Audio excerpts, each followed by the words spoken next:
for this watercolour tutorial is a watercolour palette with assorted colours, some pencils to obviously do your sketch of what you intend to paint, an assortment of watercolour brushes. So here I have got a square head brush, a round head brush and some thin brushes to later on to do the detail.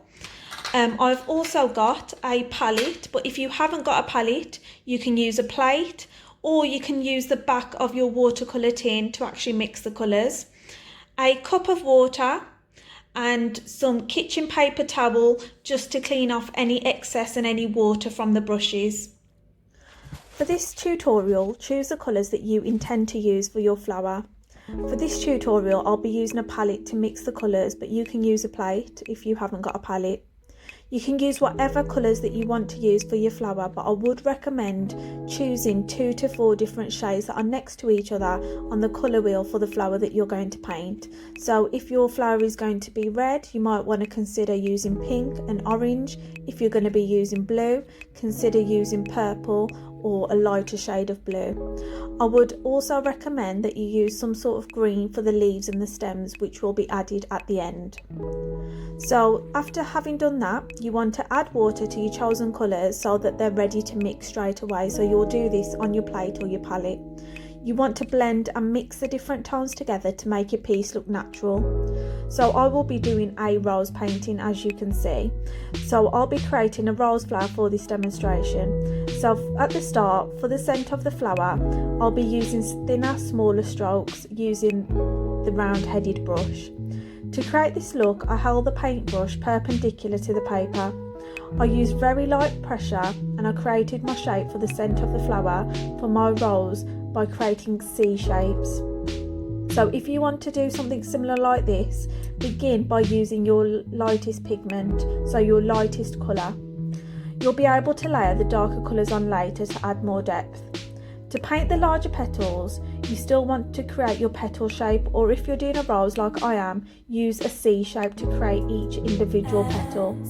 You'll find that you'll need to press down slightly harder on the brush as you make your way out on the flower to create a thicker stroke as you work your way out. Lastly, I add in the darker colours on the petals and I add the leaves of the flower using 2 different shades of green.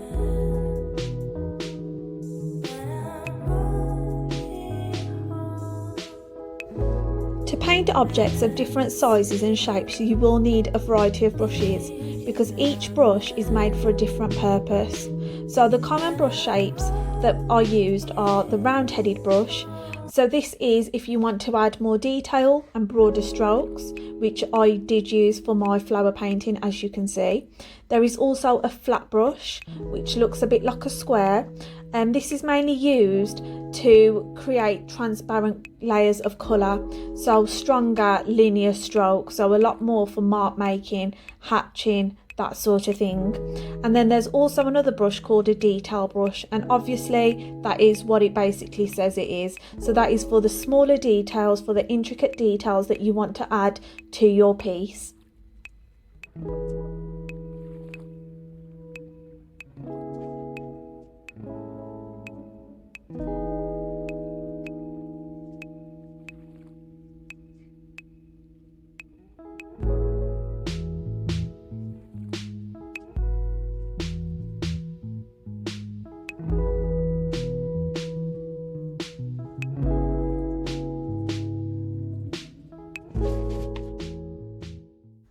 For my insect painting, I will be painting my pieces section by section by using the first colour choice. I would recommend doing it this way as it allows enough time for your colours to dry. So work from light to dark, as you can always add colour. It's really hard to take away colour if you've already gone with quite a dark colour. So always go from light to dark. Once you've painted the sections and they have dried, quickly clean your brush in water and pick up a contrasting colour. So as you can see, I started off with a light blue and then I went on to moving on with a darker blue. Always wash your brush before using another colour and clean it with a paper towel if needs be to remove any excess colour. I was doing this throughout my painting. With watercolour, you can add in touches of darker colours If any of your areas of your watercolour insect appears too light or you'd like to create more dimension, then just add a touch of colour on top of it and it will just blend in naturally, which you will see from my insect drawing. You can also use the darker shades to add pattern, as I've done with the lines across the body.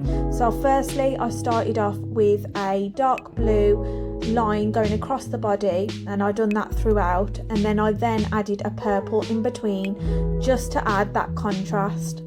So for a realistic painting, layers is the key to it.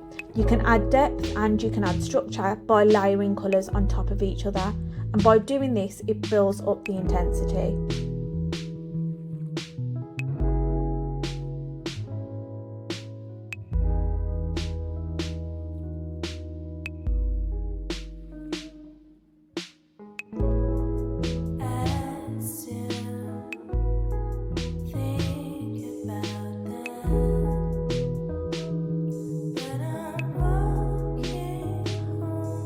I hope that you enjoyed this tutorial and you found it helpful, and I look forward to seeing your watercolour creations.